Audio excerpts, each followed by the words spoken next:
சாய்ந்தமருது சுகாதார வைத்திய அதிகாரி பிரிவிற்குட்பட்ட உணவகங்கள் மற்றும் சில்லறை வியாபார நிலையங்கள் நேற்று விசேட சுகாதார பரிசோதனைக்கு உட்படுத்தப்பட்டன.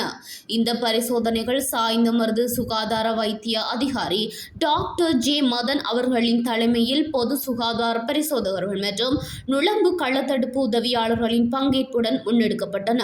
பரிசோதனையின் போது உணவு பாதுகாப்பு, சுகாதார நடைமுறைகள், சுற்றுப்புற தூய்மை மற்றும் நுளம்பு வளர்ச்சி ஏற்படக்கூடிய சூழல்கள் உள்ளிட்ட அம்சங்கள் கவனத்திற்கு எடுத்துக் கொள்ளப்பட்டன.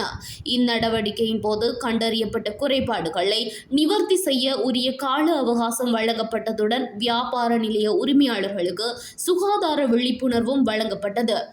பொதுமக்களின் சுகாதார பாதுகாப்பை உறுதி செய்ய இத்தகைய பரிசோதனைகள் தொடர்ச்சியாக முன்னெடுக்கப்படும் என சுகாதார அதிகாரிகள் தெரிவித்தனர்.